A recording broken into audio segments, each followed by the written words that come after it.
प्रिय भक्तजनों, जय श्री कृष्ण। हमारे YouTube चैनल में आपका बहुत बहुत स्वागत है। आज हम आपको श्रीमद् भागवत कथा सुनाने जा रहे हैं, जो कि इस प्रकार है। ब्रह्मा जी द्वारा भगवान की स्तुति। ब्रह्मा जी बोले, हे प्रभु, अपने भक्तों पर दया करके आप ही विभिन्न अवतार लिया करते हैं। आप ही की नाभि से जे कमल उत्पन्न हुआ है, जिसे देखकर मैं बड़ा ही आनंदित हुआ हूँ। मैं आपके उसी रूप के आश्रित हूँ। आप ही संसार को उत्पन्न करते, पालते और संहार करते हैं। मैं परम कीड़ा में ईश्वर को नमस्कार करता हूँ। मैं उन आज ईश्वर की शरण में हूँ। आप ही की दया है, मैं आपकी नाभि कमल से उत्पन्न हूँ और आपके आदर में सारा संसार स्थित है। आप संसार के एकमात्र मित्र तथा सर्वांतर्यामी हैं। आप भगवान मुझ में ऐसी बुद्धि स्थापित कर दे कि मैं सृष्टि रचना करने में समर्थ हो सकूं। मैत्रेय जी कहते हैं, जब ब्रह्मा जी भगवान की इस प्रकार अनेक रचनाओं युक्त स्तुति करते थक गए, तब उनके आश्रय को जानकर शेषशाही भगवान इस प्रकार बोले, हे ब्रह्मा जी, तुम जिसके लिए मुझसे प्रार्थना करते हो, उस उद्योग को मैंने पहले ही सिद्ध कर दिया है। अब तुम फिर तप करो, जिससे मेरी दया से तुम्हें ज्ञान प्राप्त होगा। मैं तुमसे बहुत प्रसन्न हूँ। हे ब्रह्मा जी, तुम्हें ये जो कुछ बुद्धि और शक्ति प्राप्त हुई है, वे मेरी ही देन है। उठो, तुम्हारा कल्याण हो। ये कहकर भगवान अंतर्ध्यान हो गए। ब्रह्मा जी द्वारा सृष्टि रचना। विदुर जी ने मैत्रेय जी से पूछा, हे ऋषि, भगवान के अंतर्ध्यान होने पर ब्रह्मा जी ने किस प्रकार से प्रजाओं की रचना की?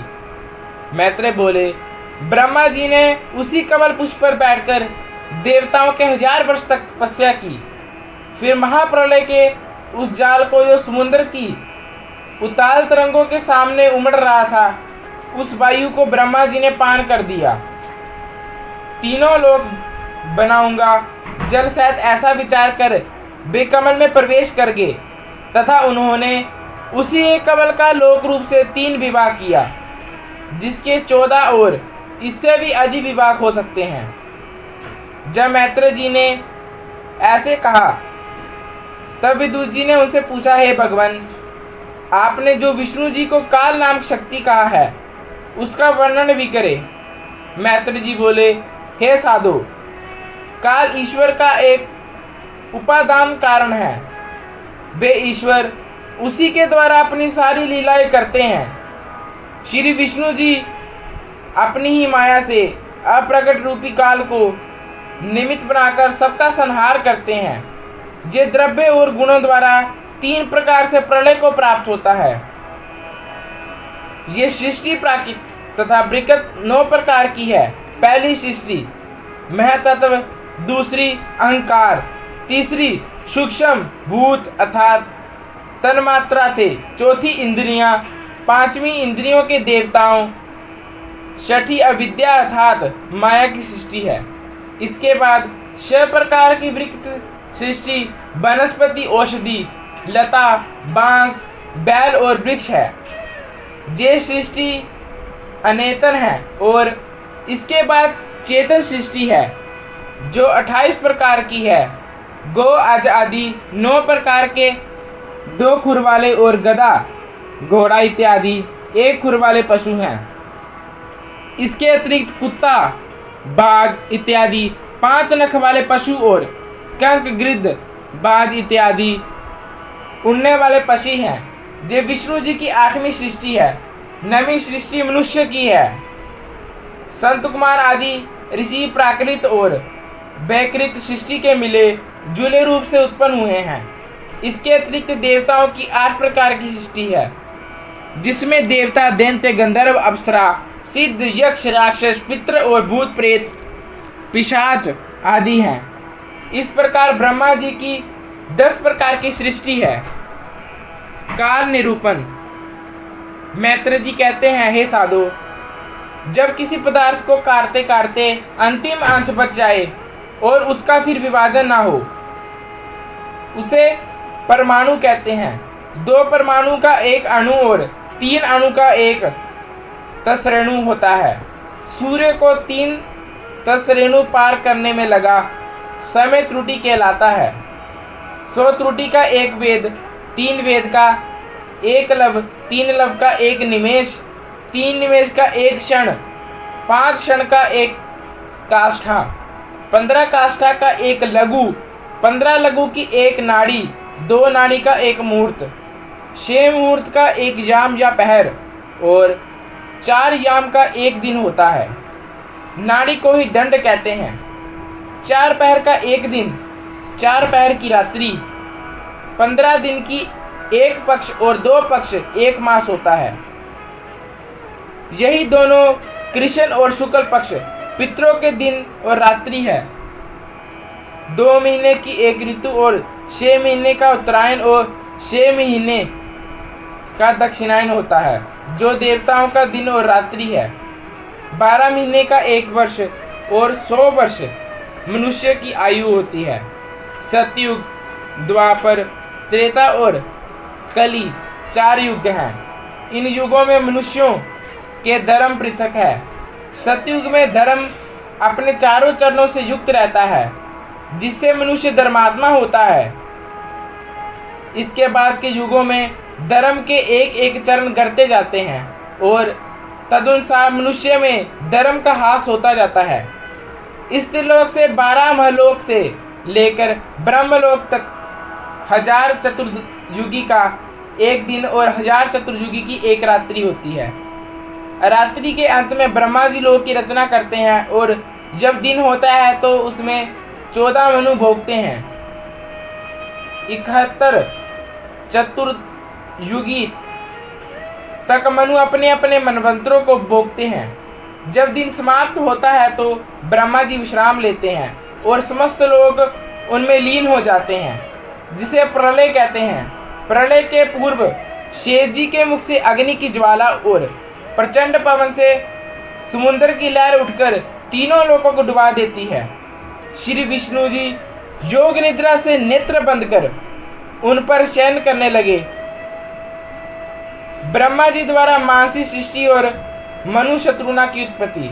मैत्रेय जी बोले, हे विदुर जी, ब्रह्मा जी जब सृष्टि रचना के लिए बैठे तो मोह और तम आदि की अज्ञान पद वृत्तियां प्रकट हो गई, जिन्हें देखकर ब्रह्मा जी को दुख हुआ और वे विष्णु जी का ध्यान करने लगे। पश्चात स्मरण करते ही सनक, सनंदन, सनातन और संत कुमार उत्पन्न हो गए। इनसे ब्रह्मा जी ने कहा, तुम लोग सृष्टि की उत्पत्ति करो। सनकादि ने इसे स्वीकार कर दिया। इससे ब्रह्मा जी को क्रोध आ गया और उनकी भौहें तन गई, जिससे एक नीले और लाल रंग का कुमार उत्पन्न हुआ। ब्रह्मा जी ने कहा, तुम उत्पन्न होते ही रोने लग गए, इस कारण तुम्हारा नाम रुद्र है और तुम्हारे रहने का स्थान हृदय, इंद्रियां, प्राण, आकाश, पवन, अग्नि, जल, पृथ्वी, सूर्य, चंद्रमा तथा तप निश्चित करते हैं। तुम्हारा नाम रुद्र के अतिरिक्त मन्यु, मनु, मैनस, महान, शिव, ऋतध्वज, अग्रेता, भवकाल, वामदेव एवं धृतवर्त भी होगा।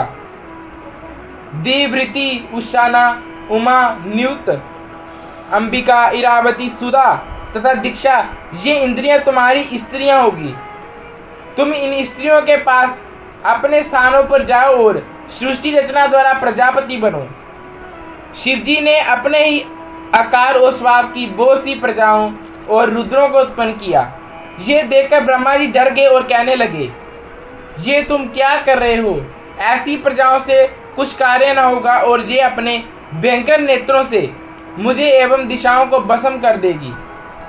ये सुनकर रुद्र तप करके इधर वन में चले गए।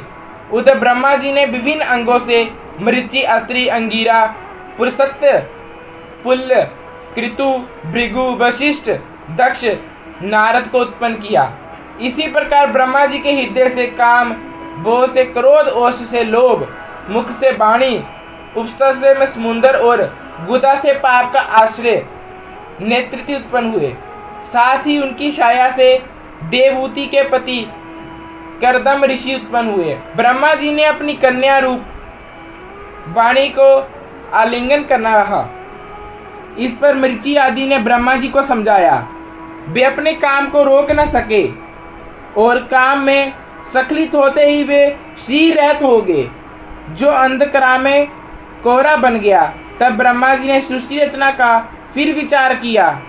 उनके मुख से वेद उत्पन्न हुए, जिनके होता आदिक, ऋत्वज और उनके कर्म, यज्ञ, विस्तार, उपवेद, वेदांग, न्याय आदि शास्त्र प्रकट हुए। वेदों में ही आयुर्वेद, धनुर्वेद, संगीत शास्त्र, शिल्प शास्त्र और इतिहास एवं पुराण निहित है। ऐसे ही नई नई जानकारियों के लिए लाइक, सब्सक्राइब करें और ज़्यादा से ज़्यादा लोगों को शेयर करें।